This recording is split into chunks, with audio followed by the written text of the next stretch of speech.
সফলতার কোনো শর্টকাট নিয়ম হয় না। প্রত্যেকটা সফলতার গল্পের পেছনে লুকিয়ে থাকে অক্লান্ত পরিশ্রম আর পিছু লোকের কিছু অপ্রিয় কথা। আজকে থেকে আমি আমার ছোট্ট খামারের কাজ শুরু করে দিলাম। ভোরের প্রথম আলো ফুটতেই শুরু হয় গ্রামের মানুষের নতুন দিনের সংগ্রাম। চারপাশে পাখির ডাক, শিশির ভেজা ঘাস আর প্রকৃতির শান্ত সৌন্দর্যের মাঝে শুরু হয় ছোট্ট মুরগির খামারের ব্যস্ততা। আর আমি এই বালুগুলো বস্তা থেকে খামারের মেঝেতে ঢেলে নিচ্ছি। মুরগির পায়খানা দিয়ে যাতে জায়গাটা স্যাঁতসেঁতে না থাকে এই জন্য বালু দেওয়া। চাইলে কাঠের গুঁড়া বা চালের গুঁড়াও ব্যবহার করা যেতে পারে। ঘরের কাজের জন্য আমাদের বালিগুলো রাখা ছিল, তাই আমরা বালুগুলোই দিয়ে দিলাম। তাই আলাদা করে আমাদের কাঠের গুঁড়া আর কেনার দরকার হলো না। এদিকে আমি আমার দাদির ব্লাউজের গলায় হাতের কাজটাও করে দিলাম। গ্রামে কখনো একটা কাজ নিয়ে বসে থাকা যায় না। আর এই হলো আমার দাদির ব্লাউজ। আর এখন কাঁঠালের সময়। কাঁঠাল এমন একটি ফল খুব একটা বেশি খাওয়া যায় না, তাই রস বের করে চাল করা হচ্ছে, যাতে কিছুদিন পর এই রস দিয়ে পিঠা বানানো যায়। আর এদিকে আমাদের ছোট্ট বাছুরটিকে ছুত্তা দেওয়া হয়েছে, মনে হয় পেট ভরে গেছে আর খাচ্ছে না। আর আমাদের গরুর গোড়ার পাশেই একটা ছোট্ট পেয়ারার গাছ আছে। এই ছোট্ট পেয়ারার গাছটিতে অনেক পেয়ারা ধরে। আর এই দেখেন কি পরিমাণ পেয়ারা ধরছে।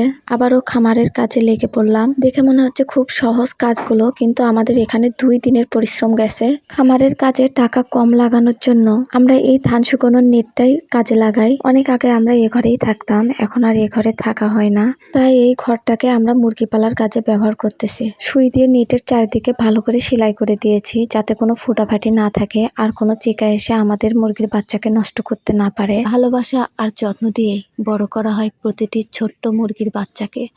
সময় মতো খাবার দেওয়া, পরিষ্কার পানি রাখা, খামার পরিষ্কার করা, সবকিছুই করা হয় অনেক ধৈর্য আর পরিশ্রম দিয়ে। আমাদের পেয়ারা গাছে একটা পেয়ারা পেকেছে। পেয়ারাটি পাড়ার জন্য কোটা নিয়ে যাচ্ছি। আমার বোন বলতেছে, আপু পেয়ারা মাখাটা অনেক মজা হবে। আর এই পেয়ারা দিয়ে আমার বোন সুন্দর করে মাখলেন। খেতে কিন্তু অনেক মজা হয়েছিল। নিশ্চয়ই আপনাদেরও জিভে জল আসছে দেখে। অনেক আগে আমরা মুরগি পালন করছিলাম, আর এই পটগুলো অনেকদিন ধরেই পড়েছিল। দেখেন কি পরিমাণ ময়লা জমে আছে। আমি এখন এগুলো পরিষ্কার করব।